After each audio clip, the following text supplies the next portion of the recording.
इस क्वेश्चन को देखकर एग्जाम हॉल में काफी बच्चों के पसीने छूट गए थे और जिन्होंने बना अटेम्प्ट भी किया था उन्होंने काफी समय अपना गंवा भी दिया था।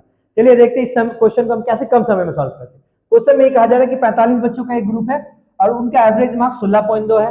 जब एक बच्चा उनमें से चला जा रहा तो चले जाने के कारण जो बाकी बच्चे बच रहे हैं 44 बच्चों का एवरेज क्या हो रहा, बढ़ के 16.5 हो जा रहा। यानी हम कह सकते हैं कि एक बच्चा का एवरेज 0.3 बढ़ा, तो 44 बच्चे का एवरेज कितना बढ़ेगा, तो 44 बच्चों का एवरेज बढ़ेगा 13.2 बच्चे बढ़ेगा।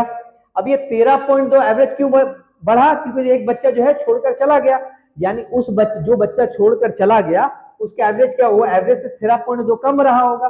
जबकि 45 बच्चों का एवरेज कितना था, 16.2 था।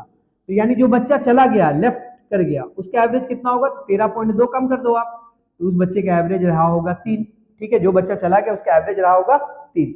अब आगे देखते हैं। अब क्या बोला कि एक और बच्चा आता है ग्रुप में, उसके आने से एवरेज क्या होता है, घट के 16.4 हो जाता है फिर से। यानी 44 बच्चों का एवरेज कितना था, 16.5 था। एक के आने से क्या हुआ, 45 का एवरेज 16.4 हो गया। यानी हम कह सकते हैं कि एक घट गया। अब एक घटा है, सबका एवरेज एक घटा, यानी 44 का टोटल कितना घटेगा, 4.4। यानी जो बच्चा नया आया है, अराइव किया है, वो क्या होगा, उसका एवरेज से क्या होगा, 4.4 वो क्या रहा होगा, कम रहा होगा। जबकि एवरेज है कितना, 16.4। तो 16.4 में से अगर हम 4.4 माइनस करेंगे कितना हो जाएगा, 12 हो जाएगा। यानी जो बच्चा चला गया उसका जो मार्क्स है 3 है और जो बच्चा आया नया उसका एवरेज कितना, 12 है।